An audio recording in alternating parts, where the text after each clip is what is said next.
Так, всем ассалаумағалейкум жігіттер қыздар.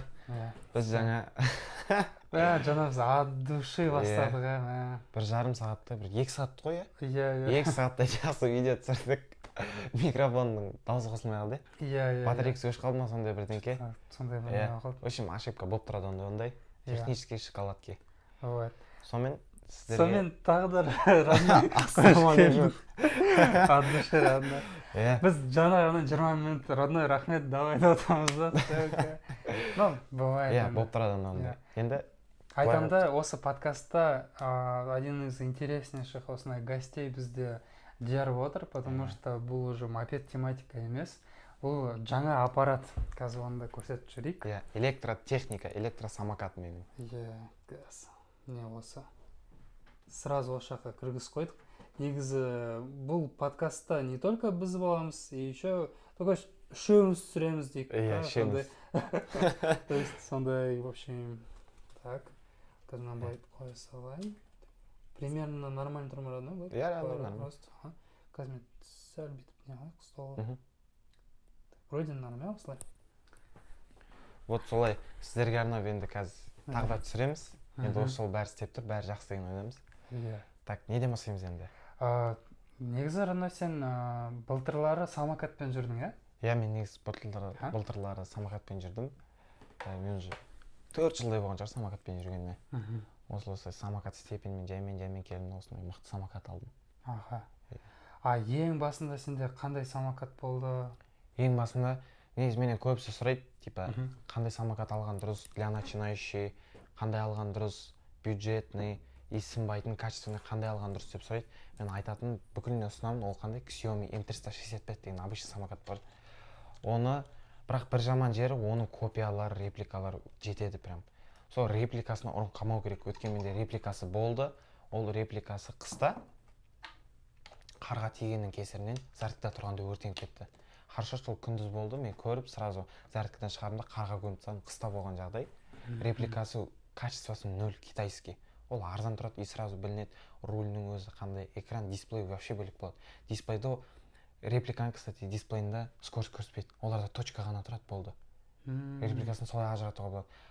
Басқа репликалар бар, тура сондай экраны бар, кәм көрсетеді. Оны негізі Каспийдан алған дұрыс деп ойлаймын. Өткен базарда бәрі өтірік айта береді, оригинальный деп. Каспийдан алған дұрыс. Қымбатырақ 220 мың теңге тұрады жоқ, примерно.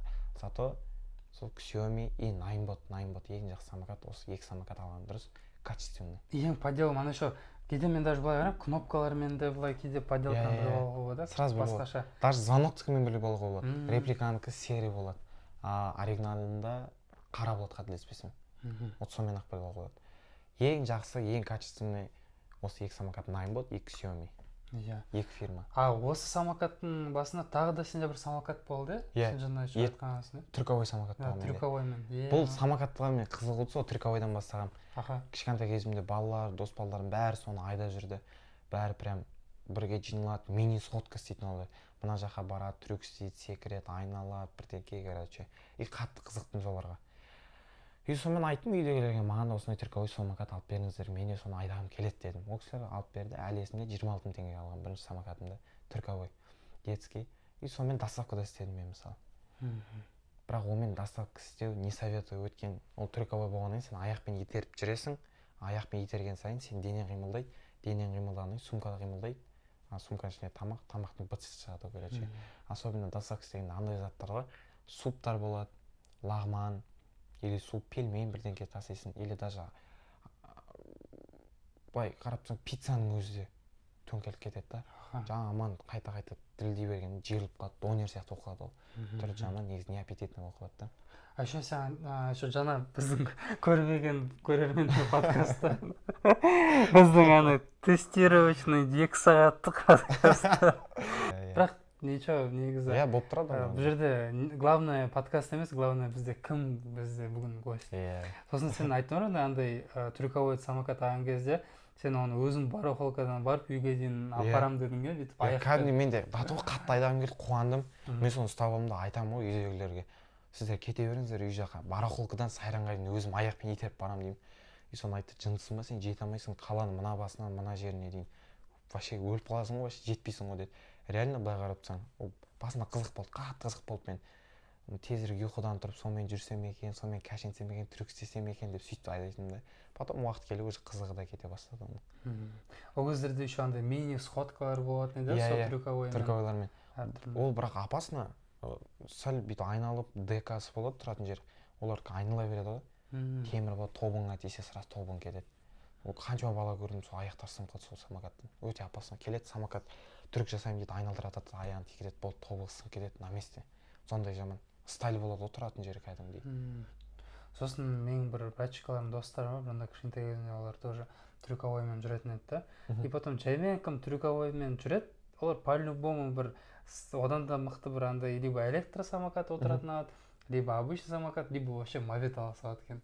То есть кім трюковойға қызығып жүр, значит будущий мопедист, мотоциклист. Будущий. Сол самокатпен степеньмен көтерілдім, электросамокат алдым, одан тағы екіншісін алдым. Сосын электровелосипед болды. Менде 320 000 теңгеге аты қызық e-байк деген болды. Сондай болды. Ол негізі қатты ұсынбаймын негізі. Жаман деп айтайыншы, жаман велосипед. Просто маған может сай келмеген шығар. Ол негізі кішкентай, ол қандай кісілерге жақсы, қарт кісілерге жақсы. Отырып алсаң асықпа, бір жаққа барып, аяғымен кәшеніп. Электровелосипедтің бір жаман аккумулятор ауыр болса, сен аяқпен тебе алмайсың. Ол андай күшті естіледі да, зарядка бітіп қалса болды, велик сияқты айда кете бересің. Ал жоқ, нифига ондай емес. Зарядкаң бітті, айдай алмайсың, аккумулятор ауыр, қатты. И сен қиналып ары кетсе 100 метр жүресің, болды, өліп қаласың, айдан келмей. Былай қарап сол самокатпен бірдей да. Оны никак айдай алмайсың. Ол үшін аккумуляторын шешіп тастау керек. Ол аккумуляторын шешіп тастап кете алмайсың, алып кету керек. По-любому ауырлық түсіп тұр да. Сондай жаман. Ең басында электровелосипед аламын деп ойлағанда, андай бір модернизация жасаймын деген, андай өзінің бір моторлары бар, кареточный мотор тағы деген сорт қояйын деп былай санадым, соған ақша жинап жүрдім, великпен жүрген кезде. Қазір шыдай тұрайын, скоро самокат аламын дедім да. Шыдау керек, осындай. Қазір 1-2 ай шыдаймын, ақша жинаймын дедім да. Ең басында қиын болған великпен жүрген кезде. Потом уже 1-2 айдан кейін вроде нормальный сияқты болып кетті. Анау неге кареточный мотор, электромоторға ақша жетпеді все равно. И сол оймен де қалды. А так мен ойлағам, ең басында сол электромотор қойып, электровелосипед жасап. Қызық қой негізі, великті алып тюнинговать етіп, мықты қылып істеп қойсаң. Бірақ біраз уақыт, терпение керек қой, ең басты терпение керек. Ығырың шығып кетеді да, оны істей беріп қайта-қайта тоқтар. Бір проводтың өзі кесіліп кетсе болды. Істемей қалады болды, вообще бітті. Ол ошибкасын іздеп, қиын негізі. А мысалы сен TikTok түсірген кезде қалай осыған TikTokқа келдің, қай жақтан шабыт болды және де 2 жыл бұрын 2022-де бастағам, даже 3 жыл бұрын уже. 2022 жылы мен TikTok көріп отқанда рекомендациядан Ердос братанның видеосы қалады, 2 дөңгелектің. Ол кісі ең алғашқы видеосы Макдональдста бір көремін, общение ұстап атады. И мен қараймын, қызығам. И мен айтамын, болды, өз-өзіме сөз бердім. Осы кезде мопед алам өзіме, и мен де осылай түсірем, блогер болам деген сөз бердім өзіме. И потом сол күннен бастап мен ол кісінің первый подписчик болдым деп айтайыншы. Даже каждый видеосына лайк басып, братан, қалайсың, амансыз ба? Осындай сіз сияқты болғым келеді, маған қандай камера алған дұрыс, совет бересіз ба? Ол кісі де мықты. Маған совет беріп, андай болған жоқ та, типа кетші деген сияқты ше. Менсінбеу деген ол кісіде болған жоқ. Айтты, осындай памяті мынандай, бағасы мынанша тұрады, былай орнатасың деп каждый түсіндіріп, досконально сөйтті. Еще вживую вроде көрдің бе? Живую я көрдім ол кісі. Тура мен жұмыстың қасында жұмыс істеген ол кісі. Келетін, мен мотоцикл көрдім. Басында оның япошка мопеды болды. Сол япошка мопедін күнде көретін, мұқам армандайтын сондай мопед болса екен менде деп. Мен бір жаман ұрын қағаным GoPro Picta кезінде алғам ғой, Picте тұрған кезінде ше. Ең қымбат кезі болып тұрғанда сол кезде алыппын. 120 000 теңге алып GoPro 11-ді. А қазір GoPro 12-лердің өзі 180 000 тұрады, новойлар. Менде де былай сол болған, сол GoPro 10-ды 270-ке ма, сондай ақырам. Сосын где-то жарты жылдан кейін қарасам, оны 150-ге, сондай 140-қа. Сразу түсіп кетеді екен ол бағасы. И мен білмедім, қатты қызықтым. Мен вообще шыдамсыз адаммын негізі ше. Бірдеңке аламыз деймін, болды, бүгін ала салу керек, маған ертең ала салу керек. Зато в тренде дейсің ғой. Иә. Тұрдым. Сонымен алдық, Каспийдан заказ беріп, басында 1 жылдай примерно вообще видеом өтпеді. Неге? Мен қандай түсірдім? Формат дұрыс болмады менде. Қысқа ғана мынандай 4 бұрыштық андай ғана қысқа ғана формат болды да. Ыңғайсыз түсіреді, короче, режим жаман. iPhone-да бар ғой, мысалы 0.5, 1x деген сияқты. Менікі примерно 2x-пен түсірдім ғой. Андай ыңғайсыз вообще, самокат қана көрініп тұр, алдыда не отырдым көрінбейді. Качество жаман болды. Качество регулировка дұрыс істемеген. Орнатқаным ең жаманы, мен мына жаққа орнатып қойғам, асты жағына. Чисто жер көрініп тұр ғой, просто ше. и мен салған видеоларым қызықсыз болды. Салсам 15 секундтық видео саламын, просто келатам, бір мопедист қызылға өтіп кетті, или машина тарант етіп кетсе болды, сонымен бітті видео. Қызық емес. Елге қызық емес ондай видеода. Еще мен музыка қоса беретінмін, вообще сөйлемеймін. Уақыт өте келе түсіндім, разговорный видеолар өтеді, формат дұрыстадым. 0.5 деген режим бар, былай түсіндірейін, көп түсінбейді GoPro-ның тілінше. 0.5 қойдым ғой, короче, мықты, бүкіл жерді көрсеткен, мықты. И орнатқан басқа GoPro крепление алдым да, дұрыс жерге орнаттым, дұрыс, чтобы бәрі көрініп тұрсын. Качествоны улучшить еттім, мықты качествомен түсіремін.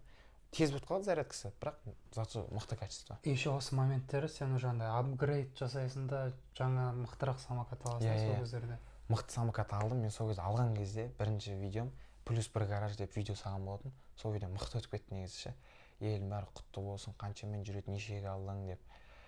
Қызықты, елге қызық болды, алда бәрі подписка жасады. Кәдімгі өте көп адам подписка жасады, осы самокаттың арқасында көтерілдім мен негізі. Өздеріне қызықты болды, келесі реттері қай жаққа барады екен бұл, мощностьті қандай екен, там цветофорларда қалай жүреді екен деп соған қызық. Көбісі айтты сол кезде обзор жасашы, бізге обзор жасашы деп ше. ютубқа обзор жасадым, бірақ просмотр онша болмайды, что-то обидно болып қалды. Менде сондай обидно болып қалды. От души 2 сағат сүреміз да, даже кейде 4 сағат. Даже осы моментте 4 сағат. Мен салам просмотр, там 200 просмотр, 250. Бірақ оларды түсінемін ондай көрермендерді, потому что көбі тиктокқа үйреніп қалды да, мен де сөйтемін, мысалы көбінесе менің уақытым тиктокта. Негізі еңбекті бағалау керек. Мысалы қазірдің өзінде біз айтып тұрық қой, жаңағылары 2 сағаттық видео түсірдік, жаңа келіп сөйлеп сөйтіп. И прикиньте, микрофонның ошибкасы кетіп қалды, соның кесірінен 2 сағат просто дауыс жоқ екен болып қалды. И біз келіп қайта түсіріп жатырық та, қаншама вложение, бұл Телмамрат қазір оны қаншама уақыт капкатта мысалы монтаж жасайсың. Кесетін жерін кесесің, келетін жеріне келеді. Оның ютубқа загрузкасы өтірік айтпасам 2 күн алады шығар даже. Почти барлық монтажмен яған соң, Бірақ бұл жерде в принципе нормально, потому что главное жаңағыда айтқандай қызықты не болса келген қонақ, онда от души етіп. Еңбекті бағалау керек, сол үшін барлықтарыңыздан поддержка күтеміз. Комментария, подписка, лайк, комментария жазып кетіңдер, мықты қолдау беріңдер. Бірақ андай негізі көбіне өтетін ше, именно андай подкасттың бір сәттері ше, бір определенный сорын алып. Инстаға, тиктокқа салып қою керек. Бұйырса біз де сөйтіп саламыз, көретін болыңыздар. Если қызық негізі өте қызықты подкаст болды, бұйырса соны ютубқа кіріп сілтеме бойынша қарап кетіңіздер енді. Сіздер үшін қаншама уақыт тер төгіп мына жақта жұмыс істеп жатырық, мықты подкаст түсіруге тырыстық негізі. Жақсы разговор болды. Да. И сосын, получается, сен осы самокатпен жүріп бастадың, бірақ еще сен айтқансың, что бір предохранитель бір нәрсесі бар екен, сол қалай болды? Негізі бұл самокатпен басында бәрі білет, көбісі білет. Видеолар салдым, бастапқы 3-4 ай қиналдым, қатты қиналдым бұл самокатпен. Бірінші ошибка, Альфа-Ромеомен келе жаттым, просто өзімен өзі алды, өш қалып болды. Шарт ететін дос балдарға жаздым, хабарластым, сұрадым, олар айтты, может быть, күн ыстықтан перегреться етіп кетті деді. Сен оны суыт, потом қосылу керек деді. И мен өтірік айтпасам бір жарты сағат 40 минуттай отырдым, қосылмай қойды. Сонымен Грим-моторсқа апардым, алған жеріме ол жақта тексерді, предохранитель деген болады. Кішкентай симка сияқты телефонның, сондай нәрсе күйіп кеткен екен. Ол просто не күйіп кетеді, өткен заводтан не оригинальный сап жүреді. Мысалы мопедтерге майды құйып берді ғой, өтірік майды құя салады ғой. Сол сияқты ғой, заводтан болмайтын бір предохранитель бірден қойып бере салады, хотя бір 10 километр жүру басын деген сияқты ма сондай. И соны алып тастады да, оригинальный жақсысын қойып берді, болды. И содан кейін уже ошибкалар басталды менде. Келе жатасың жолда өзімен өзі өшіп қалады, бірақ жарты сағаттан кейін қосылады, қатты разгонится, ете алмайсың, 60-тан кейін уже аспайды, өшіп қала береді просто. И мен ойладым, хотя бы менде идея болды басынан, хотя бы ограничение тұрған шығар бұда деп ойладым. Өйткені 60-тан қалай салсын, сразу өшіп қала береді да. Мен ойладым, ограничение тұрған шығар деп. Бірақ ограничение қоймайды екен ешкім бұған. Арнайы приложение керек, оны ешкім қоймаған екен. Сонымен қатты ұрысқа келіп қалдық, ұрысып та қалдық. Грим-моторспен 9 рет апардым, қайта Құдайдың құтты күні апардым осы самокат сол жерге. Таскат ете бердім, өшіп қала береді. Олар да білмейді онда ошибка. Олар айтты, что за всю сол компанияның уақыты бойынша 25-тей самокат сатқан осындай тебірін. Бірде біреуінде бұндай ошибка болмаған ғой. Бәрі как болсын айта кете берген. Именно менде сондай проблема болып тұрды. Өздері айтты, что бұл заводской брак деп. Соңында апардым, қатты ашуланып кеттім. Айттым, тастадым, айттым, что ақша беріңдер маған, или же новый самокат қойыңдар деп. Олар айтты, бізге соңғы шанс берді. Новый прям самокат көз алдымда коробкадан шығарды. аккумулятордың бәрін ана ДК-сын ашты да, полный аккумулятор, контроллер, БМС деген заттар болады. Новыйдан алды да, просто соны алды да маған қойып берді. Amma менікін бәрін шешіп алды. Болды, содан кейін болған жоқ, ешқандай ошибка тоқтап ондай. Бірақ самокатта мынандай тема бар, температура деген.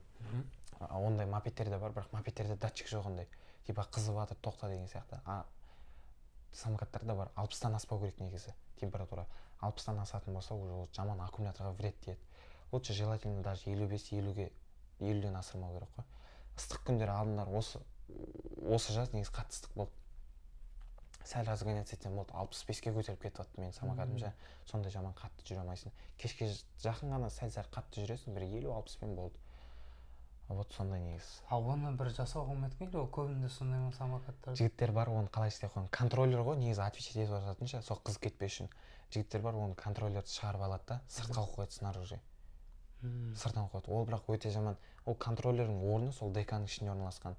Оны сыртқа қоятын болсаң, білмеймін, сыммен байлайсың, бірдеңе істейсің, ол түсіп қалуы мүмкін.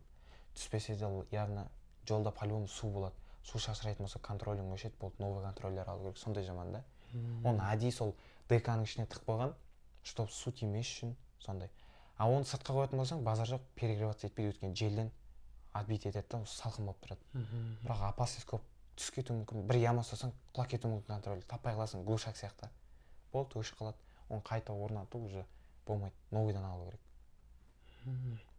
Былай мен өзім самокаттарда көремін, дос бала бар, Сұлтан деген тоже білесің, Иә, танимын. И сол Сицибаның айда көрген кезде прям сөздің басқаша транспорт деген ше, бұл ерекше нелерден отличается, обычный мопед, великтен, то есть басқа бір неге отырған сияқты ше, ондай да болды. Көбісі ойлайды, осы самокаттар джет, вуш, арендованный самокаттар сияқты ше, бірақ екеуінің разницасы өте үлкен. Кәдімгідей бір ВАЗдан новый геликке отқандай боласың ғой. Екеуінің разницасы бөлек вообще. Тормоз, скорость жағы, тайып кету, демпфер деген ондай нәрсе ұғым жоқ мысалы джетта. Демпфер деген ол воблинг болмас үшін регулировка, короче. Сондай мықты самокаттарда тұрады, чтоб қатты кетіп барқанда рулың қатты болады да. И бір ямаға түсіп жатсаң, сенің рулың былай шататься етпейді. Ал джет 25-тен аспайды, ондай нәрсе жоқ, ұғым жоқ. Олардың тормоздары да қатты слабый бола береді негізі. Сондай вообще бөлек нәрсе екеуінің. Көбісі ойлайды самокат, ой, оңай бұны айдау деген сияқты. Бірақ разница үлкен, өте үлкен. Потом мысалы кетіп бара жатқан кезде, тормоз берген кезде мысалы жаңағыдай сен айтқандай рекуперация дегендер бар. Рекуперация деген нәрсе бар. Рекуперация ол 50-50, бір жағынан жақсы, бір жағынан жаман. Рекуперация деген не?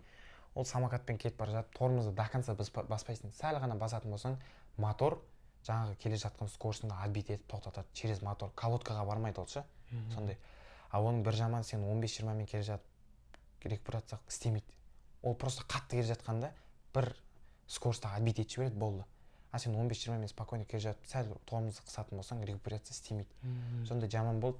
Мен де сөйтіп ойладым, что рекуперация істей береді как полноценный тормоз сияқты деп. Бірақ были моменты 4 рет машина артына кіріп кете жаздадым. 15-20-мен жай келе жатамын ғой. Рекуперация жаймен басасың, істемейді ғой. И сен уже машина тағылып қалдың, и қатты басып жібересің, сондай болып қалады негізі. Вот поэтому бұл самый первый отличие, мысалы самокаттың ең бірінші айырмашылығы мопедтен, там великтен қарағанда соның рекуперацияның сондай несі бар, өзінің нюанстары. Бұйырса енді келесі жылы, бұйырса деп айтайын ба, айтпай қойын ба, мопедке заң шығайын деп жатыр ғой. Просто жаман болшы. Бұйырса деппін ғой менде. Мопедке шықсын ба, шықпай қойсын, неге шықпай қойған дұрыс.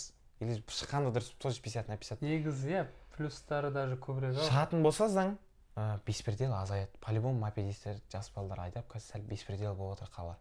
Өлімдер де азаяды, если қолға алатын болса мопедистерді. Если қолға алатын болса, елдің бәрі оптимальный вариант оларға самокат.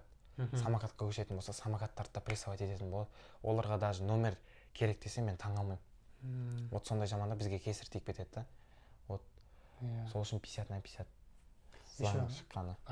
Мысалы қазір тем более әлем бойынша самокаттарға негізі былай номер ешкім тақпайды. Біз сол Японияда мен көрген ба, и то ол может бір-екі қалада. А так негізі. Кішкентай винкотик қой ол, иә? Как я понял, кішкентай винкот. Кішкентай сондай бір рамкасы. Не сияқты? Қалада нелер тұрады ғой, вуштың бір нелері. Артында аппақ кішкентай мынандай. Сондай бір номерогын сияқты. Орда солай тұр. Бірақ Қазақстан ерекше мемлекет қой, самокатқа айтып тұрмын ғой, номер шығаратын болса, мен таң алмаймын оған. бірақ енді пока мопедтермен олар не қылғанша бәрін алысып содан кейін ближайший 2-3 жыл шықпайтын шығар енді Иә. самокаттарға өйтіп тиісіп қатты. Вот сондай жағдай. Сосын қазір осы последний 2-3 жыл именно арендованный самокаттар көп болып кетті қалада. Қатты популярный болып кетті. Өткен басында олар алып келді, көрді, что сұраныс мықты екен. И оларды да алып келе береді. Олардың қазір маркетингі мықты. Олар білет, осындай күні стадионда футбол болады мысалы. Или же осындай күні балуан шолақтың алдында мынау концерт береді деген сияқты. Олар за один ден барады. Мысалы джет, вуш бар. Солар адамдар апарады, полный газель тізіп тастайды самокаттар алдына. 50, 100, 150 шақты самокат тізіп тастайды. Олар біледі, что концерт, футбол кеш бітеді, автобус жүрмейді. А такси қатты қымбат қазір Алматыда. И амал жоқ, қазір еще романтиктер қазір самокатпен көбейіп кетті. Байқаймын қалада кәдімгідей романтиктер, парочкалар прям самокат қаттайды дейді. Білмеймін, олар бір кинода сондай көрді ме, или басқа бір романтиктерді көріп, давай біз де сөйтейік дей ма? Өздері мынандай Титаниктемін деп сезініп кетеді шығар. Мен бір реттер байқағам. Бір бала кетіп бара жатады, қызды көріп жатыр, қолын жайып алып кетіп бара жатыр. Тоқтайды, Титаникте сияқты. Сезілетін шығар енді, өздері білмеймін ғой олардың ойларында не бар екен. Бірақ кәдімгі байқаймын, екінің бір парочкалар ғой самокатпен кетіп бара жатқан. Бір парочканы көрген вообще қыз артында тұрып алған, ұл алдында тұр. Вообще қалай біртүрлі. Какой-то біртүрлі Титаник. Какой-то андай бір андай плагиат қой. Бір узбекский бір андай музыка бар ғой, типа бұл деген что за туса деп ше? Ескі ма? Жоқ, бұл деген андай братский туса дей ма? Ана самокат көрген, ұзын бойлы бала айдап келе жатыр да. И артында қыз бойы кішкентай көрініп тұр парочка. Ана қыз белінен құшақтап алғанда баланы. И сырттан қарасаң не то, и сәл тормоз беріп газ бассаң, ана қыз спокойно ұшып кетеді. И вообще біртүрлі бір-бірінен ұялатын пара шығар, білмеймін енді. Бірақ әдемі айттың, ана Титаникте сияқты отырғысы келеді. Типа алдында бір қызды өйтіп қойып, бірақ ана нелердегі концертке қоятындары таңғалдым ше, солай өздерінің бір тактикалары, маркетинг қой, иә. Маркетинг жағынан. Или даже политика десең. Дара осы сияқты. Политика ғой. Сөйте ма? Мен тек бір дыбысын аны білем.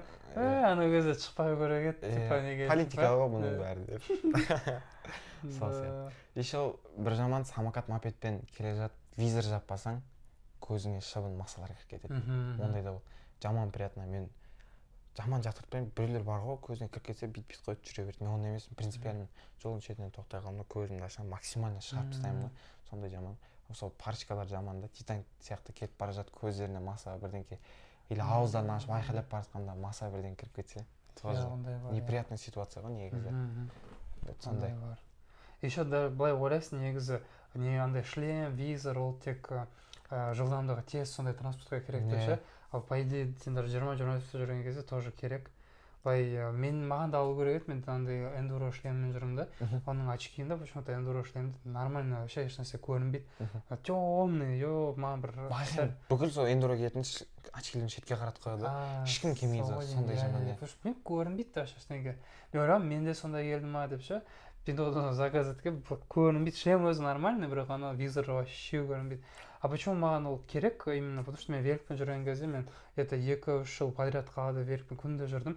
Кетіп бара жатасың, сондай бір андай машка, қымбатты бірнекелер кіріп кетеді ше, тоқтап қаласың ше. Аузыңа кіріп кетсе вообще жаман ғой. Ана бұздасың кішкентай деген ше, андай да моменттер бар. Мен мысалы бір кісіні көрдім, Дио айдап бара жатыр.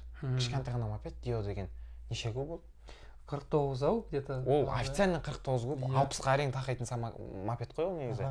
Бір кісіні көрдім, бір мопедист кісіні көрдім, үлкен кісі.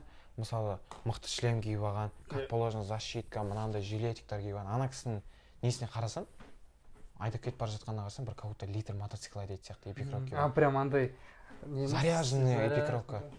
Негізі өзің безопасный сияқты, ол дұрыс қой негізі. Құдай сақтасын, бірақ алда не боларын білмейсің. Если құлап жатсаң, по-любому эпикровканың пайдасы тиеді. Бұрында былай құлаған, может, сол үшін жаңа сабақ болып қалған, может быть, иә. Сондай жаңартайын деп. Сол үшін эпикровка барынша киіп жүру керек. Жилет, особенно коленка и локотниктер киіп алу керек. Шынтаққа ше. Ең керек. Ең басты бас қой негізі каска кию керек, каска. Вот сол каска киіп алу керек. Еще, потому что еще самокатта не ғой. Мысалы кетіп бара жатқан кезде бір қолды былай жіберсең уже не қылады, былай не береді осындай немен. Мен де мысалы кішкентай самокатпен жүрдім. Түнде аварияға түстім мен. Самокатпен келе жаттым, түнде жақын. И түнгі 12 таман ғой деймін, или 11:30. И келе жаттым да бір яманы байқамай қалдым. Үлкен яма тұрды екен. А мен ол кезде мынау емес, кішкентай самокатпен жүргенмін. И сол кішкентай самокатпен келді, ямаға қадалып қалды самокат. И мен алдым да алдыға ұштым. Бетпен асфальт сырамын ғой. Бетпен асфальт сырамын да. И вроде бір ұйықтағандай болдым. Нокаутқа түсіп қалғандай болдым. Потому что бетпен тырс етіп түстім асфальтқа. И сырдым кәдімгідей асфальтты. Өте жаман болды. Мен сол күні каска киіп келаттым. И анау соңғы заказ болған негізі. Мен тамақпен еще қопарылып қалдым. Соңғы заказ болды. И мен тұрамын да прикинь, касканы шешіп тастаймын ғой. Киім кимейді уже ыстықта кеттім деймін ғой. Бетім тер болып кеткен. Аламын да кепка киіп аласам ғой. Именно сондай моментте күні бойы киіп жүрдім. И кешке жақын жаман аварияға түсіп қалдым. Менің даже фотосы бар. ДТП-ға түскен. Өте жаман болды. Содан кейін кәдімгідей сабақ болды. Мен содан кейін сразу киетін болдым. Каска. Так, мына жерде.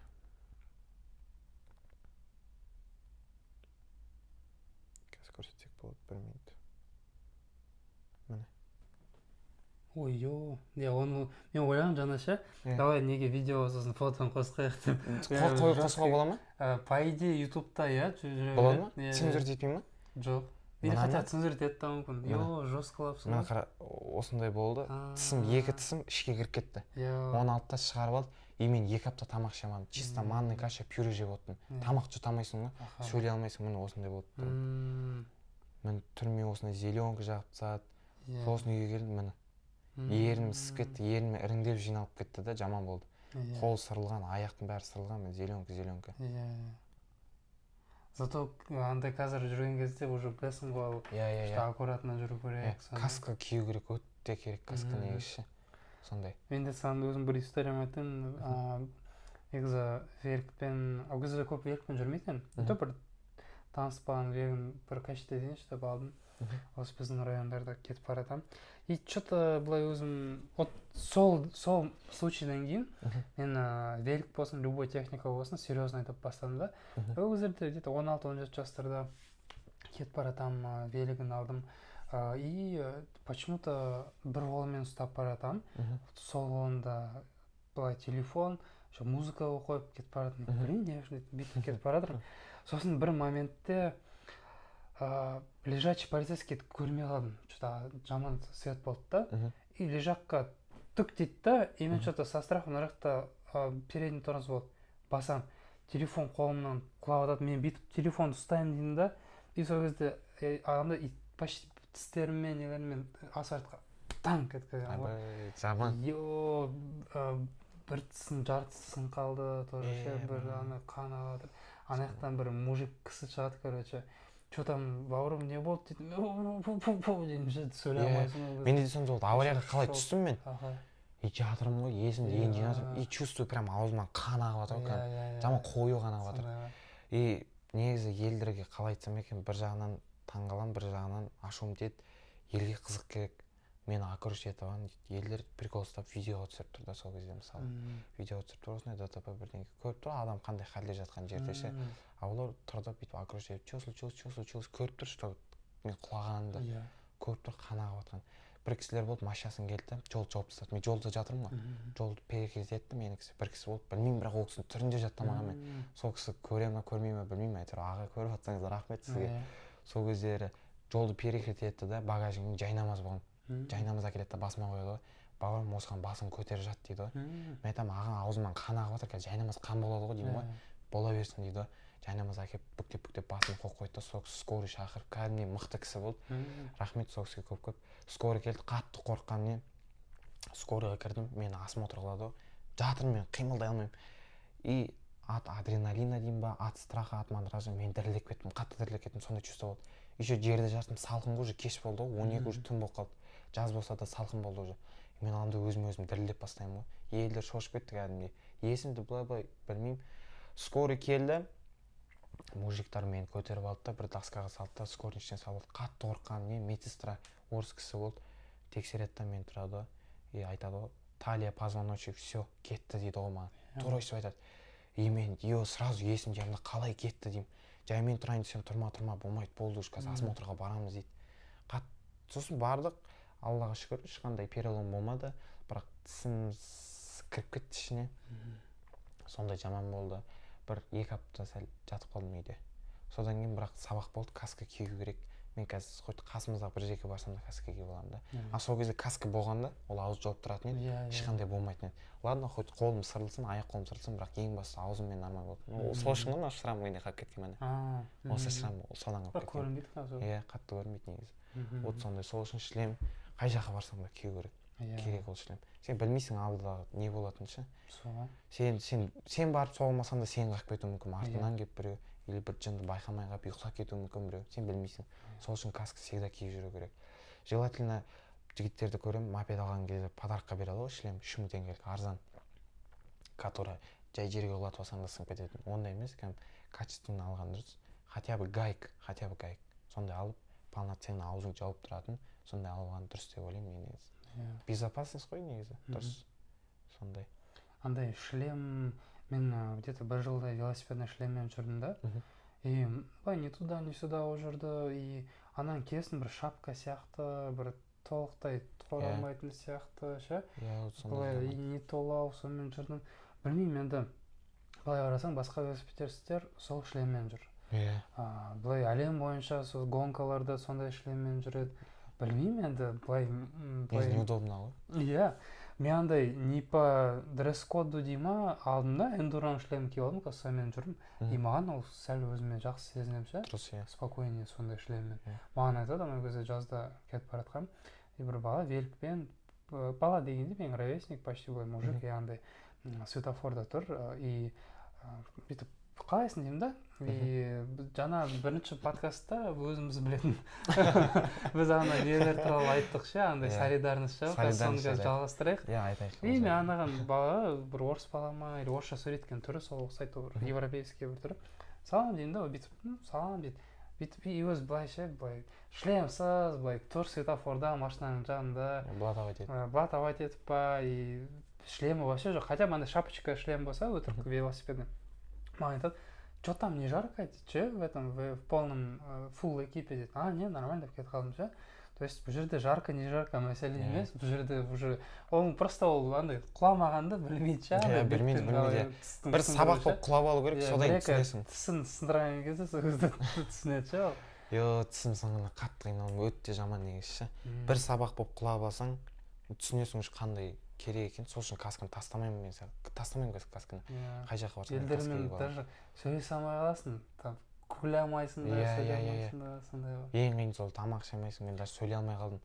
Сәл аузымда ашсам болды, челюсть ауырып, быт-шыт болды менде. Келесі күні былай отырасың да, стоматологқа бару керек. Иә, сондай.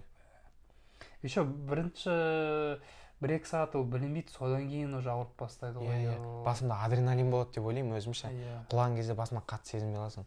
Вот 1-2 сағаттан кейін басталады, вот прям сезіледі, қолыңның ашығаны, коленаң, шынтағың ауырған, қатты сезіледі ғой. Бірақ ол видишь, ол маған мен где-то 17 жастарымда сөйтіп ұшып қалдым. И 19 жастарымда примерно 2 жылдан кейін почти сол, оказывается, мен құлаған кезде сол жартылай сәл сынып қалды да. Енді прям жартылай емес, 20-30%. И ол кездерде мен стоматологқа бардым, бәрін жасадым. Оказывается, соның кішкентай бір несі ше, бір бактериясы ма, бір негесі сол жақта қақаған екен шаңнан. И сосын универде отырамын 1-ші курста. Сәл тісім ауырды бір күн, жарайды, 2-ші күн отырым, 3-ші күн отырым, и анау не іскетеді ғой былай ше, беттің жартысы іскетеді. Отырасың, андай не неприятно. Ауыр, қатты ауыр кетті ше, білмеймін, аны уже сөйлемем. Сосын экстренно неге бардық, челюстно-лицевойға уже. 5-й ма? По-моему, Достық Аль-Фарабида. Дәл өзі сол жаққа бардым. Ана бір кісі, бір красавчик, бір қазақ кісі екен, очкимен. Давай, бәрін шақыртып, бәрін жасап, от души істеп берді, содан кейін ше, красавчик. Сондайлар көп болсын. Сол 5-й лицевой больницада бардым, жас бала. Мен не үшін бардым? Өйткені мен тісім көрсету үшін бардым да. Тісімді көрсеттім, айтты, тісі нормальный өзі қалпына келеді деді. Мен соны қатты қуанып кеттім. Енді сәл ғана сынды, бір 3% па сондай, сәл осколки. Мен барған себебім ерім ісіп кетті мен. Қатты ерім ісіп кетті. Прям былай ісіп кетті. Мұрныма дейін жауып қалды мұрнымда. Неден деп ойладым. Сөйтіп барсам айтады, сен құлаған кезде дейді, ішінде сәл бактерия кіріп кеткен и микроб, короче, гнойға айналып кеткен дейді да. И соның кесірінен деді. И мен не істейді деп күтіп отырмын, ана жас бала болды, жас кісі, доктор келді, жатқызды, ерінді аш деді, ашты да, тіліп тастайды ғой, прикинь. Мен ажырат етпеймін, и прям чувство ыстық бірдеңке төгіліп жатқаны ше. Менде де сондай болды қазір есіме келді. Гной түскенде сондай болады негізі, ыстық бірдеңке төгілді. Сонымен айтты, жауап берді, бір май жағып берді, содан кейін болды, жақсы болып қалды. Бірақ жаман ауырды, тіліп тастаған, әлі де андай шрам сияқты қалып кетті ішінде. Вообще неприятно. Еще маған олар айтты, тағы да 2-3 күннен кейін кел, біз ана шовтарды аптаймыз деді, тағы да барғанмен. Сондай бар, иә. Сол үшін безопасностьтарыңыз үшін каска всегда кию керек. Хоть сіздің транспортыңыз велик болсын, мопед болсын, самокат болсын, 25-пен жүреме, 15-пен жүреме по-любому киіп алу керек. Бірақ ойлаймын да, сол кездерде может құлап алған бір рет дұрыс болды ау деймін, потому что уже құламасаң қазіргі күнге дейін шлемнің қадірін білесің, андай көт қышуының басуын білесің, иә, солай басылады. Соны бағалайсың да, соны. Шлем кимей-ақ қойын десең, анау случай есіңе түседі да, сразу киіп аласың ғой.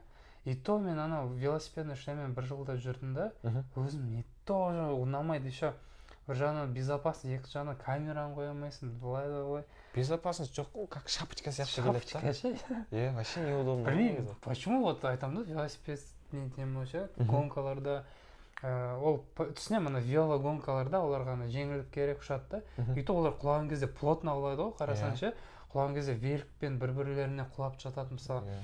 Мысалы великтің артында ана скорость қойылатын жерлер, спицилары бар, онымен бүйтіп құласаң опасно ғой, басқа великке ше, былай ұшып, білмеймін олар не алатынын.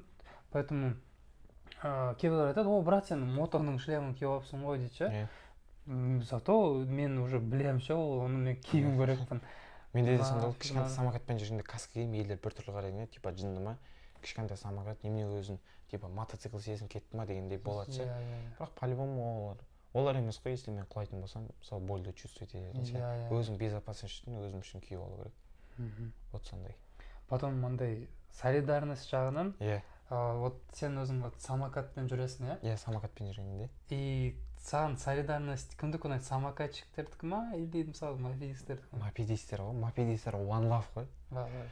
Өткен самокатерларда ауызбіршілік жоқ, вообще жоқ. Мен светофорларда келем, хоть қандай менгінен де мықтырақтарын да көрдім, менгінен слабыларын көрдім. Мен ондай адам емеспін, андай менсінбейтін ойбайын, ана слабый самокат екен. Xiaomi тұрса да, хоть Jet тұрса да мен амандасам, ассалаумағалейкум деп. Білмеймін, ешқайсысы амандасқысы келмейді, просто жақтыртпай қарайды. Бүйтсең типа қол бермей ма? Қол бермейді, иә. Жарайды. иә, жақтыртпай бүйтіп беріп, сөйлесіп жатсаң қарамайды, әдейі естіп тұрады, жауап бермейді, сондай ұнамайды маған. Сәл білмеймін, енді міндетсіне ма, сондай бірдеңе. Мопедистер андай ауыздары ашса жүректері көрініп тұра ма, сондай бірдеңе келіп амандасады да уже. Мопедистер екі светофордан болды уже, родной болып кетеді ғой. Екі светофордан болды, үй іші бала-шаға қалай деп қойып. Сондай ұнайды, келіп ассалаумағалейкум брат, диярдың сен ба, иә, че там, осындай брат, фотоға түсіп алайық, иә, смело деп менде. Ұнайды маған общениялар жақсы. Мопедистер, самокатерлар білмеймін, енді жақпайды көбінесе. Мен өзім мысалы великпен жүрген кезде, мен каждый раз хочу, вот по-любому мысалы великпен жүрген кезде саған жақында по-любому великтер и самокаттар, мысалы велодорожкада. Ал мопедтер вообще как будто басқа әлем сияқты болу керек, по идее. Мотоциклге қарай, олар мотоциклистермен жүрсін дейсің да, мен великпен жүріп баратам. Басқа велосипедистерге мен үнемі бүйтіп қалайсың, бүйтем, кейбіреулер бүйтіп өтіп кетеді, түсінбеймін ше олар. Көрсе де амандаспайды. Специально қарап тұрам, бүйтіп күл қоям, типа пофиг олар ше, кетіп баратам. Самокатчиктерге де сондай, наоборот, самокатчиктер менімен кетіп, неде жарқсыз келеді велодорожкаларда ше. Олар қалып қалады, потому что оларды 20-25-тен беретін. Так что самокатерлар не деп қойшы. Лоқта деп. Бірақ олар мені жоғарға жыртады, типа. Алып қояды үстіне ше. Бірақ по прямой, ұнайды ше. Мен кейде былай великпен кетіп баратам ше. Артында самокат. Ана бір не бар ғой, велодорожка Сейфуллина жоғарға баратын, немен барасың, Байтұрсынова. Мен ойлаймын, лишь бы артында бір самокатчик болмаса, қазір қалып қоямын ғой одан деймін да. И артынан самокат кетіп баратады. Бүйтіп жол беремін да. Гонять еткенде просто обычный малыш тұрады ше. А мен гонять етемін ғой. Мен болады енді басаң анаң артынан еще бүйтіп жетеді, почти сонымен бір уровень еді болады, бірақ все равно озып кетеді ше. А когда уже по прямой болған кезде или спускта ана таксиде кино бар ғой ана мерстер ана пижамамен жасады ғой мы теперь на автостраде дейді ғой сол сияқты иә ана великмен келе бардым мы теперь на прямой велодорожке деймін ше сонымен не мопедистермен келген кезде базар жоқ ше любойный қалайсың родной сен тіл табысып сенімен сөйлесіп кетеді иә бүйтіп кулачок бересің давай деп кейде великпен кетіп бара жатамын именно мопедтер келеді ғой мопедпен бүйтіп келеді қалайсың родной деп бүйтіп келеді дрифтовать етіп иә қалайсың деп сөйлесті деп мысалы почему то осы 2 жыл болды иә мысалы сен де тик-ток 2 жыл түсіріп жүрсің иә вот в основном бізге қалайсың родной деп мопедисттер келеді мопедисттер айтады бәрі мопедисттер ғой мысалы бір велосипедист болмады чтобы маған келіп родной сен веловодсың ғой деп маған бір велосипедист олай келмеді самокат айтатындар да солай ондай да келмеді иә маған да тоже самое танитындар мопедисттер ғана болды бір электровеликпен бір бала келді қалайсың родной деп ол оказывается ол өзі мопедист екен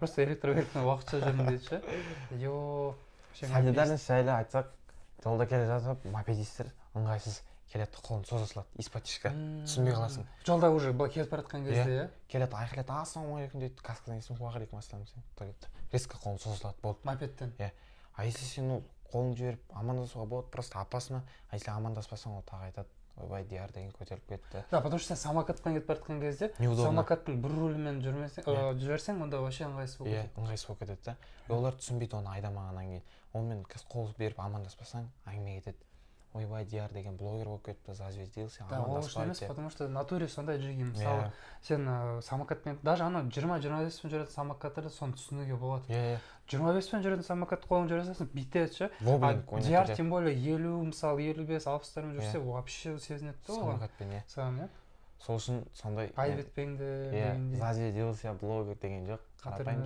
ол просто дияр былай жүрсе ол опасно ше өте опасно сол солидарность жайлы светофорда келіп тоқтап амандасады смело да қолыңды беріп амандасып әңгімеңді айтасың ал былай жолда енді қатты опасно қанша рет көрдім мопедисттер келеді да амандасады да резко қолдарын созып жібере салады болды и сен ол жетіп ыңғайсыз кәдімгі амандасу үшін бір амандасамын деп құлап кетуің де мүмкін да олар түсінбейді просто көбісі сосын сен родной самокатпен қалада жүресің иә вот үнемі бірақ мотоциклисттердің мопедистердің сходкаларына әлі бармадың иә жоқ мен бармадым ондай сходкаларға әлі бармадым желание бар ма вообще желание бар мен негізі ана Kill Street деген нәрсе бар ғой сол Kill Streetқа барғым келеді негізі базар жоқ скоро Kill Street'та диярды самокатпен көреміз былай Kill Street болып жатады бір самокат мықты жүріп бара жатса значит скорее всего дияр дейміз спереди жүремін ғой мен алдарында жүремін ғой бүйтіп бастап потому что жете алмайды деші мопедисттер не деп қойшы жоқ просто Kill Street деген жақында өзім ғана білдім ол Kill Street деген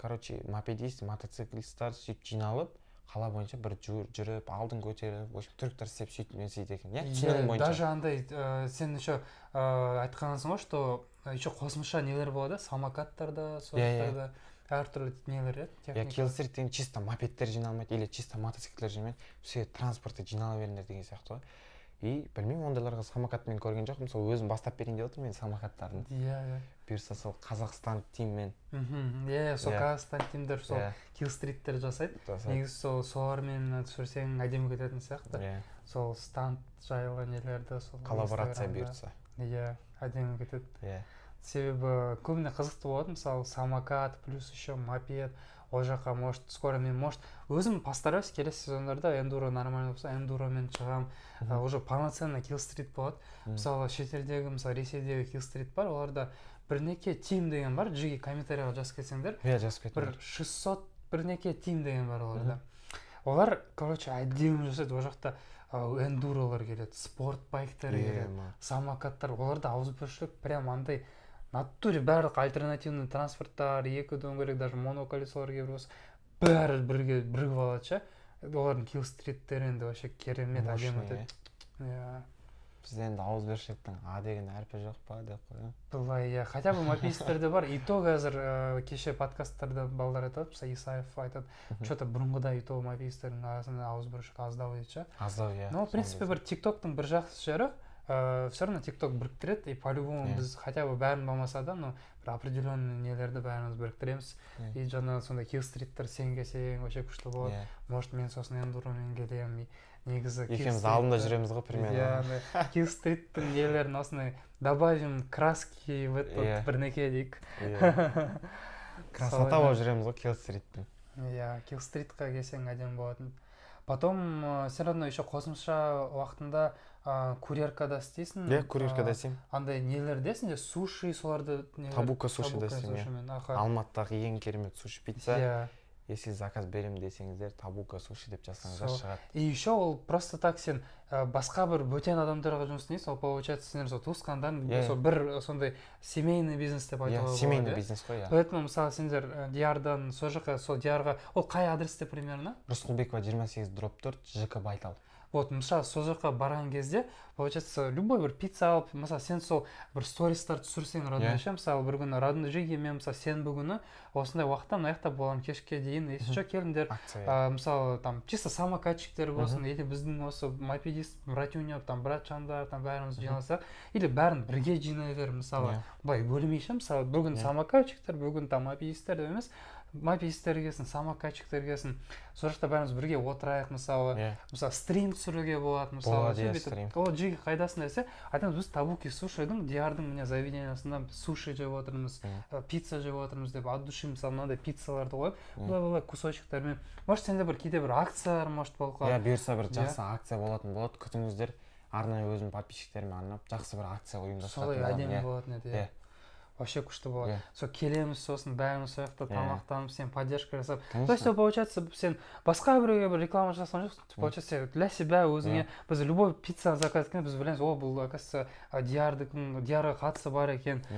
Сол ол да біздің осы қауымды мопед, самокат, велосипед, осы альтернативный сообществоны қолдап жатыр ғой деп, от души қолдаймыз да. Мысалы бізде жақында кімдікі Ердостың 2 дөңгелектің братчан деген ашылды, бірақ бара алмай қалдым, но тоже желание бар. Просто мен өзім жаңа ғана самокатпен районыма келдім ғой, қаланың менің басқа жағында ше, егер де мен ана жақтарда тұрсам, может по пути обязательно кіріп кетемін, сосын ше, негізі бар. Солай бізде заведениялар көбейсін, бір-бірімізді солай қолдайық, мысалы Ердостікі болсын, Диярдікі болсын, сол Табуки суши пиццаларын даже заказ негізі ше, мен көрдім сенде Табуки суши жеге мысалы мен курьер, сен өзің еще солар доставка істейсің. Өзім доставка. Сен не только просто тиктокер, сен еще и курьер саласын білесің, ана подъездтер жазбаған кездерді, клиенттермен не қылып, сосын жаңа біздің өзіміздің личный бірінші подкастта бір түрлі клиент бар ғой, соны қазір айтып жібересің ғой. И короче, в общем, осылай қолдай берейік. И сол именно сенің осы Табуки суши пиццаларын жиналғанда біздің андай от души отырып осылай тамақтанып, душевный осындай питательный подкаст дейік, сондайларды жасайық. Жасасақ болады, бұйырса жақсы. Еще жаңағы заказдар туралы ше айтайын деген. Сен өзің сол Табуки сушилар заказ жасайсың да, айтасың, жеге, может мен бір күні сендерге заказды апарып қаламын деп ше. Ол да болады, но мне кажется, все-таки былай бәрін бізді жинасақ, вообще әдемі кетеді, потому что біз білеміз, біз именно сол күні барсақ сен боласың деп та. Сондай кейбір балалар мысалы, мен сенің сходкаңда болдым, кейбіреулер айтқан, мә, Диярдың сходкасына барғым келген, именно сол күні жұмыста болып қалдым дейді, или оқуда болып қалдым дейді та, погода еще болып қалды. А мысалы сенбі, жексенбі күні жеге ехала в Табуки суши десең, бәріміз жиналып 10, 15, 20, 30 адам корпоратив жасап жүрген болса. Все смело, бұйырса. Заказдар жайлы айтайын ба? Давай. Сол ананы айтпашы, ана бір түрлі заказ. Бір заказ болды менде, ол тура жұмыстың қасында шыққан. Осындай камера алмадым, қатты қызық болмайды деп ойладым. Өйткені жап-жақын самокатпен бардым, көтерілдім. Домофонына звондаймын, домофон көтерілмейді. Телефонына звондаймын, телефон алмайды. Сонымен подъездіне бір жігіттер кіріп бара жатыр екен, сол кісілермен бірге кіріп кеттім. Аны чекте жазылған 11-ші этаж деп. 11-ші этажға көтерілемін, осындай бірдеңесінші квартира и тоқылдатамын, ашпайды. Но мен бүйтіп тыныш қана отырасың ғой, тишинада естіледі кәдімгі движение болып отыр ана квартираның ішінде. Телефонына звондаймын, естимін еще гудок кетіп жатыр ана жақта, Samsung-тың дауысы ойнап жатыр, мен звондаған сайын. Бірақ көтермейді ешкім, бірақ движение жүріп жатыр. 15 минут өтті, есіктің анда бір кезде трубканы алды бір мужик. Потом звондап айттым, осындай бір адам заказ беріп алдың, неғып есік ашпайсың, ашсаңыз келіп тұрмын дедім. Хорошо, қазір ашамын деді, телефонды өшірді. И бір 5 минут жоқ қой тағы ашпайды есікті. И мен ойлап отырмын, жаңа ғана звондадым, өзі ашамын деді. Неге алмай отыр заставканы деймін да. И бір кезде есікті ашады, қарасам, қыздың киіммен шығып тұрған ана мужик. Кәдімгідей қыздың паригін киіп алған, блондинка сияқты. Анау көрініп тұр, мужик сақал мұртын алып тастаған, тікен болып тұр ғой, еще сақал мұрты. Көйлек киіп алған, еще сәл денелі ғой. Андай ойлашы, брат, качоксың, бірақ сенде көйлек тұр. Ана көйлек жыртылып кетейін деп тұр ше. Аяғынан анау как положено колготки киіп алған еще. И плюс каблукпен тұр. Мужик кәдімгі. анан бір білмеймін енді бір трансгендер деп айтайын десең ол да болмайды. Негізі прям көрініп тұр ғой мужик екен, сақал мұртын алып жүрген. И бір кезде қарасам переговор ұрып ішіп алған ана кісі, қатты ішіп алған. И бір кезде мен мынау заказ бермедім, мен алмаймын деп шықты, бірақ ақшасы төленіп қойған. Мен қатты қорқып кеттім, мен бірдеңке бола ма деп. Мен еще артына қарап қоймын, же мен пранк түсіріп жатқан шығар, может деймін ма, камера, микрофон бүйтіп жалақ етіп қараймын, жоқ, бірақ ештеңе, камера жоқ, микрофон жоқ. Түсіндім. Сонымен тұрды да анау подъездінші, келесі подъездегі мынаншасыншы квартираға апарып тастап осы заказ дейді да. И мен ана жақта тұрғым келмеді, типа өзің апар, бірдеңке деп ішіп алған адам, тем более құдай біледі не істеуі мүмкін. Потом молча алдым да мақұл деп есікті жауып, келесі подъездге бардым, айтқан квартирасына көтерілдім. И как получается, барсам ана кісі жаңағы еркектің әйелі мен қызы екен. Бірақ түсінбедім, ана еркек не үшін басқа подъезд, басқа квартирада, плюс әйелдің үйінде жүрмін. Вообще түсінбедім. Самый біртүрлі заказ. Самый біртүрлі заказ мына өмірімдегі, шын айтайын. Камера болмадышы, камера көрсеңдер, анау кәдімгідей мен болатын еді ше. Сондай моменттерде камера. Иә, болмай қалған моменттерде камера тағып аласың, ал қызық моменттерде камера болмайды. Цензур етіп салып қоятын өте негізі біртүрлі заказ болды. Сондай. Да даже без цензуры сала да болады. Иә. Бірақ ана прям угарный болды. В одно время и қорықтым, и прям угарать еткім келді, жыртылғым келді. Бірақ түсінбедім, мынау пранк түсіріп жатыр ма, или мынау натуре солай ма деп ше. Вообще біртүрлі болды. Кәдімгі денелік, сәл качоктау мужик, көйлек киіп, парик, колготки, каблук киіп шықса. Вообще непонятно. Түсінбедім, не үшін ол киіп алды. Вообще оларды қыру керек. Иә, қырып тастау керек, онда алып тастаңдар Қазақстанға. Ничего, скоро деп па? Ертеңгі күні бізге ана дизлайктар қойып жүрмес, ана ЛГБТ біреулер. ЛГБТ бастықтары ма бізге подкасттарын жауып тастаңдар деп қой. ютубқа олардың күші жетеді ғой, Америкада көп қой. А неше арна, мысалы, мен жаңа айттым ғой, Ақсұлтан Сициба деген мықты самокат. Негізі қандай еще мықты самокаттар бар? Негізі қазір мықты самокаттар Теверан, өзім айдап жүрген, Дуальтрон бар, Speed Savage, тоже мықты самокат ол. И Сициба, мен білетін осы 4 мощный, қатты, Каба Вольф деген бар. Осы бесеуден топ-5 самокат. Ең мықтысы, андай қатты былай негатив жоқ, хейт жоқ бұл самокаттарға. Былай ошибка арасында сол заводской брак болып қалды. Сондай-сондайларда болады да, былай самокат жүрмей қалды, өшіп қалды деген аз естимін. Бірақ олар нормальналардың бағалары миллионнан жоғары. Иә, миллион. Жаңа Кабо Вольф бар, Сициба, Speed Savage 700 мың, 800 мың, 600 мың сондайға табуға болады негізі. И то ең арзаны более-менелері 600-700 мың дейсің ғой самокаттар. Ең жаман еще олардың. Иә, новыйлар жоқ Қазақстанда. Қазақстан бойынша сатпайды. Заказ берсең оны Америкадан или же Россиядан заказ бересің. Олар қымбатқа шығып кетеді негізі. И то ол самокат келе ма саған? Вот вопрос. Вот сондай жаман да. Мен де мысалы отырып алып Қазақстанда осындай Speed Savage деген самокат сатам деп шетелдік бір Индияға сатсам болады да. Құдай біледі, менде ондай самокат жоқ тағы, негізі ақшасын алып лақтырып кетсем басқа мемлекет ол мені іздеп келмейді мысалы. Сондай жаман да, ал мошенниктер көп ондай. Сол үшін қатты абайлау керек, былай доверенный адам, сенем деп бір танысыңыз болмаса, біреумен танысып, осындай самокат сап жіберемін десе, шенен санайсың, миллион теңге обидно ғой, біреуге жібере сап, самокат келмей қалатын болса, сондай жаман негізі. А бізде осы қазіргі нарықта самокат жағынан тез самокаттар қайсысы сол керек? Ең тез самокат қателеспесем осы Теверан шығар. Жақыннан жаңа формат шықты, жаңа 7260 деген. Ол Supreme деп аталады қателеспесем. 1 миллион 700 мың теңге тұрады. Ема. Ода 2 демпфер, максимальный скорость 140-қа дейін барады. Бір зарядкасы 200 километрға дейін жетеді. Бірақ зарядталуы 10-14 сағатқа дейін қателеспесем. Сен жаңа 200 километр едіңді, сразу ондай курьерка не қалды? Курьерлерге идеальный ғой негізі. По Алматы істесең де өкінбейсің ғой. Скорость жай қойып қоясың да. Самокаттарда, кстати, мынандай. Мысалы, мына мен айдап жүрген самокат 90 километрға ұстайды. Қандай жағдайда 90 километр? Если сен тапить етпейтін болсаң, и қатты вес болмайтын болса. А если сен бұған 2 адам тұрып алып, 5 скоростьпен тапить ететін болсаң, бұл 90 тұрмақ 40-қа әрең шыдап береді. Вот елдің бәрі сөйтіп түсініп қалып жатыр да, 90-ға шыдайды, значит, можно тапить деген сияқты ше. Ондай емес, 90 километр шыдап береді. Если сен бір определенный скорость бір 40-ты ұстап отырып, и қатты салмақ салмасаң, 90 километр шыдап береді. Шымбұлаққа мен мысалы шығып келдім. Енді өзімнің ошибкам шығар, барған кезде сәл асып қалдым мен. 50-60 ұстап отырдым да. может жай жүру керек пе дедім. Түскен кезде қалаға келдім, сол кезде өшіп қалды самокат негізі. И сәл үйге жету қиындап кетті. Вот сондай. То есть оны почти что мотоцикл, мопед типа бензинді мысалы көбірек жей қалады ғой, қатты басқан кезде ше. Электросамокаттарда сондай сондай. Зарядкасы азайған сайын мощностьті азая бастайды жемен. Сен мысалы 100% тұр ғой қазір ше. 5-ке қойып мен газ басатын болсам, ол прям с места жылып кетеді. А если 50%-қа уже 5-ке қоям, ол уже бұрынғыдай бір қанша 80-ге дейін табит етпейді, ары кетсе 65-70-ге дейін тақайды сондай. То есть мысалы самокатты заводтан 90 километр жүрем десе, жүріледі десе, и сен онымен қатты басып жүрсең, ол где-то 60-70 километр жетеді. 60-70. Егер қатты онымен баспасаң, онда 90-ға шыдап береді. 90-ға шыдап береді, қашықтығы. Елдің бәрі ойлайды 90-ға шыдайды, значит, можно топить анамны. Өзің арнайы рейтингтар бар да, короче, бөлім категория. Қатты жүрмеу керек, қатты салмақ салмау керек. Грузоподъемность 150 килограмм қателеспесем, 2 адам тұрып жүре алады. Бірақ 2 адам енді ыңғайсыз самокатпен. Бірақ болады, жүруге болады. Вот сондай негізі. Мынандай электромопедтер бар ғой, бюджетный. Примерно 300-500 мың тұратын.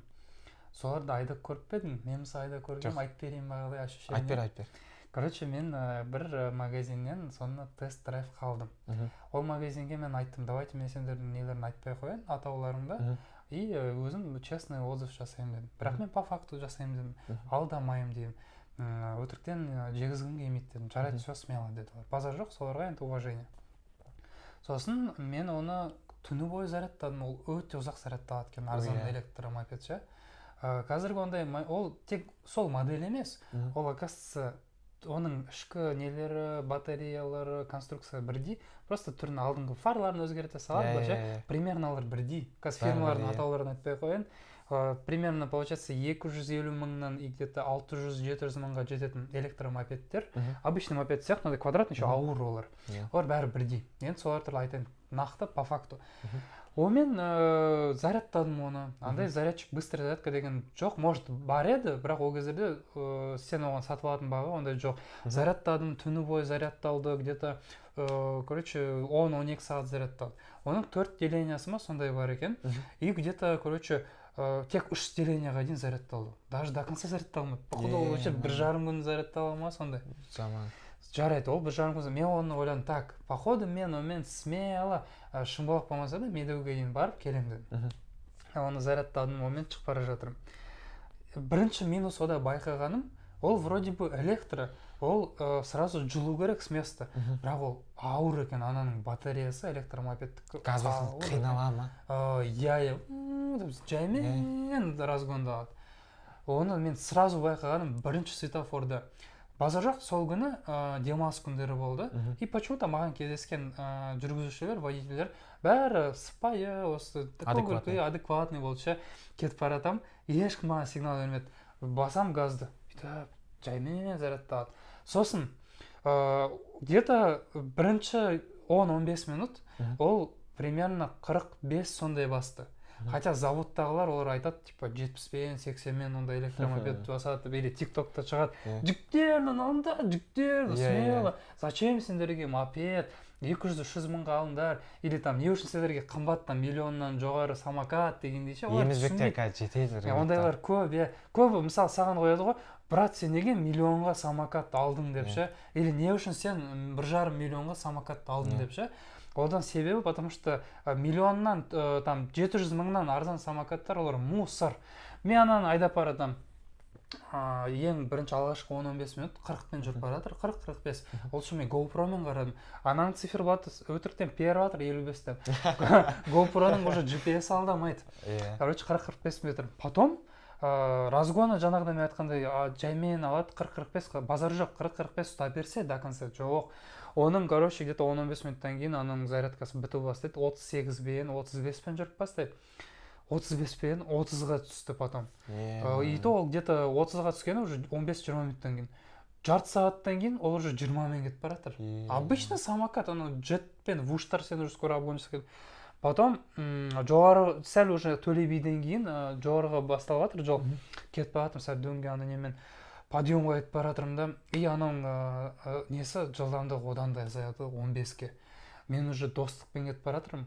артта уже кейбір машиналар бүйтіп, хотя ол жақта достықта бір жақсы жері, кейбіреулер андай машиналар сәл қымбаттау болған сәл жақсы саған қарым-қатынас. Бәрі емес, бірақ бар нормальныйлар.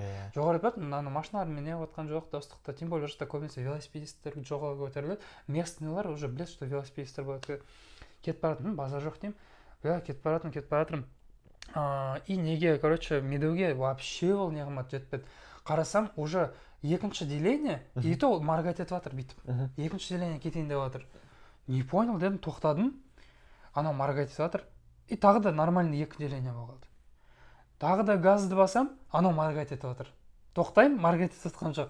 Мен уже үйреніп қалған, обычный мысалы Найнбот болсын, самокаттарда по факту саған қалай көрсетір. Анау алдайды, короче.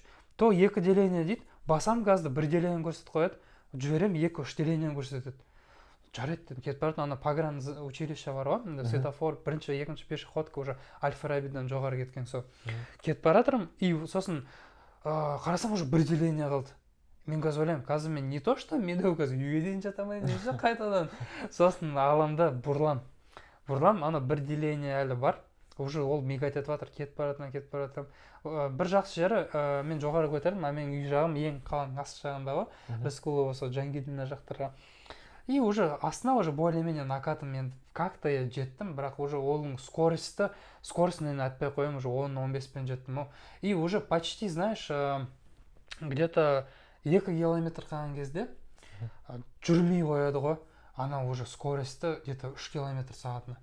Бүйтіп, типа, скорость жаяу сияқты, былай құлауға да құламайсың, былай жүрмейсің де, бүйтіп, чисто равновесие ұстайтын скорость. И уже соңғы 500 метрден кезде, мына магазин бар біздің районда, Айшеби деген магазин бар. И уже сол магазинге жетем, примерно 100 метр қалады үйге дейін. Все, зарядкасы бітеді. Мынау электромобильді мен реклама етемін дедім да. Бүйтіп, сосын аяқпен бүйтіп жатырмын. Сосын келесі күні маған ол электромопедті аналарға апару керек. Мен оны тағы да түнге шейін зарядкаға қоямын. Ал келесі күні мен одан да дальняққа баруым керек, короче, Сайранды жақтарға. Баратам мопедпен. Тоже бірінші 30-35 километр нормально барады. Потом уже анау Райымбека, Назарбаевада зарядкасы вообще бір деление қалады. Бір делениемен бүйтіп баратам, анау мосттарға уже шыға алмайсың, анау мост бар ғой, анау Наурызбай батырға жаққа. Ол жаққа уже шыққым келмейді, анау Райымбектің Сейфуллиннің мостына. Сосын былай өтем. Анау неде күтем, анау мосттың астында уже Сейфуллинада неге Абдиға қарама-қарсы неде пешеходкада тұрмын. 5 минут, почему-то именно сол күні ана пешеходка ұзақ, ана жан баятыр ше. Дейм, ана великпен, да, ана бүйтіп басып мостпен өте салатын. Потом ана не жанат светофор, ана мен кетіп барады, все, зарядка полностью бітеді. И получается сол анау неден Райымбека Сейфуллинадан кейін почти Сайранға дейін мен оны бүйтіп апарам аяқпен. Аналарға апарам. Ол күні сол маған берген аренда деппін ғой, андай тест-драйвқа берген ба, ол болмады. И қатты мен көріскім де келмеді, потому что что-то не то дедім, хотя бы незім, потом басқа бір нелер жүрді, бір напарниктер. Короче, 3 сағат па сояққа апардым ананы, примерно. Еще ауыр. Понимаю, велик болса, самокат болса, да даже М8 мопед болса, знаешь, М8 мопед, М8, и то анау электромопедтен жеңілше, анау электромопед 120 кг, 110 кг, танк сияқты. Может, танктан ауырлау кішкене. И ананы апардым да, сразу кеттім да, аналармен бүттім да, автобус қойдым, кетіп қалдым. Сәл андай не толау болдым да, потому что тест-драйвта, білмеймін, или олар маған қатты айтқысы келмеді ме, хотя маған ескертсе болатын, или оларды басқа анау заводтағылар сөйтіп алда қойды ма, білмеймін. Енді оларды білмеді, по идее. Мен олар келесі күні айттым, не осындай сендердің мопедтеріне, сосын ютубқа полный не салдым, обзорды. Ютубта ол да бар негізі. Ол жақта нормальный дегенде, қазір подкасттар почему-то там 200-300 просмотр жинап жатыр. Үміттенем, келешекте нормальный өтін. Анау где-то 2-3 мың просмотр ма жинап. И то есть, может быть, мен хотя бы где-то 5-6 адамды сақтап қалдым алдынан. Трандулеттердан ба? Иә, айтпа. Трандулет. Жаман ғой негізі ондай. И еще сразу тиктокқа салдым ананы. Бір 2 минутта от душынан айттым да. Тиктокта где-то 60 мың просмотр ма жиналды. И вот сол кезде нормально бәрін сақтаған. Ол тиктокта как минимум 50-60 адамды мусорды өзінің ақшасын ауаға тастаған, қоқысты алмау үшін электроқоқысты и короче сондай сатылған. Поэтому Джиги бізден сендерге совет диармен нормальный электро бір техника алам десеңдер как минимум 600-700 мыңнан жоғары. 800 мыңнан жоғары желательно ше. Негізі миллионға алған өте. Зато надежно жүресіңдер, білесіңдер қандай скорость жүретінін, надежно. Сосын алғаннан кейін обязательно официальный дилерден алу керек. Гарантия 1 жылмен. Потому что менікі сияқты заводской бірақ болып қалатын болса, сенде гарантия болмаса болды, ақшаң күйіп кетеді мысалы. Саған ешкім жөндеп бермейді оны. А оны жөндеп берсе мақұл, ешкім жөндемейді ал самокат. Вот сондай жаман. Сол үшін алғаннан кейін надежно қымбат болса да новый, гарантиясымен бірге алу керек. Ең жақсы сондай негізі. Өзіңде желание бар ма, андай мотоцикл алуға? Желание бар. Негізі бензиновыйға бар. Енді бұйырса жаймен көреміз. Осы электросамокаттан кейін мен жақында рубрика түсейін деп жатырмын. Баста десеңдер, комментарийға жазып кетіңдер. Осы электросамокаттан электромотоциклға дейін обмен. Күтеміз. Бұйырса жақсы 2 миллион теңгелік жақсы электромотоцикл таптым. Енді соға дейін обмен жасап жетуім керек. Сонда если рубрика қызық болатын болса, маған комментарийға жазып кетіңдер баста деп, мен бұйырса сендерге жақсы контент болатынын обещать етемін. Сондай. Потому что андай нелерді обмендерді көрдік, запчастарды нелерді, ал именно андай техникалармен это күшті кетеді. Вот техникадан жақсы деп ойлаймын. Сол үшін вот сондай. Негізі сол электромотоциклға айдағым келетін. Электромотоцикл? Электромотоцикл, Оның қандай плюстары бар электромотоциклдің? Ең плюсы номер жоқ оларда. Номер жоқ. Қатты былай закон. Оған права керек негізі. Бірақ номер жоқ. Ода сен бензин құймайсың, штраф алмайсың, парковка төлемейсің, майын ауыстырмайсың, фильтр ауыстырмайсың, заряд табасың. Оның бір жақсы тура сол электромотоциклдар, бензиновый мотоциклдар бар емес па? Бактары. Тура сол жерде электромотоциклдарда ана Zikr Tesla зарядтайтын үлкен пульттің несі баса тұрады. Сен оны алып бір станцияға барып зарядтай алсаң, ол тез болады, и зато быстрый зарядка ғой былай қарап тұрсаң. Өте жақсы сондай. Короче, натуральный машинаның зарядкасы дейсің. Машина зарядкасы, сондай. Ең жақсы сондай. Сол үшін электромотоцикл, содан кейін бұйырса енді көре жатамыз. Алдик сияқты жақсы бір литр алғым келеді содан кейін. Сен осы қазақша контентті электромотоны алайын деп жатсың ғой? Электромотоны алайын деп жатсың. Негізі қазір TikTokта самокат, электротехниканың контентін қазір сен әкетіп жатсың ғой? Ең осы бірінші жалғастыра бер, осымен сен қолдаймыз. Потому что өте қызықты болады, именно электро уже мотоциклмен сүрсең ше, көбіне қызықты отыр. Тем более қара, қазіргі Теслалар, Зикрлар, қаншама машинаны светофорлардан мамалатып отыр ше бұлайша. А прикинь, сен сол электромотода, еще оның зарядтайтын жері машинада сияқты болса, оның мощності почти машинада сияқты болса, қандай зверский электромото деймін ғой. Базар. Ондай мен енді әдемі. Небір 400-600 кубтарды алып қояды даже ондай электромотоциклдар. Мощностары өте мықты олардың. Ампер, вольттары керемет. Разгон дегенде. Вот сондай бар. Бірақ тып-тыныш қой электромото. Бір жаман сондай, дауысы болмайды, сен газды басып, разгонять етіп отырсаң, тып-тыныш, тыныш. Бірақ ешкім жалып лақтырмайды да, ақырап бет жүр деген сияқты. Сондай болмайды. Бірақ енді мотоның фишкасы сол негізі, дауыс қой негізі. По идее. Мотоның фишкасы сол. Бірақ сен не только электроға, сен еще мотиктерге де қызығасың ғой? Мотиктарға, бензиновыйға, 250 куб, содан 400, 600, потом литрға секірген дұрыс. Сразу білмей жатып литрға секіріп кетсең, ё-моё. Бірінші скоростьпен 130-ға дейін баратындар. Бірақ мен, знаешь, бір-екі адамды TikTokта білем, қателеспесем, Алдик, по-моему, сөйткен, сразу литрдан бастырын еді. Ондай да бар. Ол да екі дөңгелек сияқты, япошканы айда жүрді да литрға секіре салды ғой. Сөйте салды, вот сондай.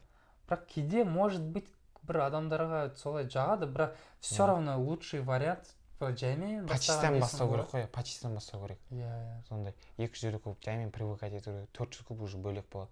600 вообще литр, вообще ол бөлек нәрсе, космос пен жердің несі ғой, разницасы, литр вообще енді. Менде спортбайк алуға желание негізі болған, қазір да бар да.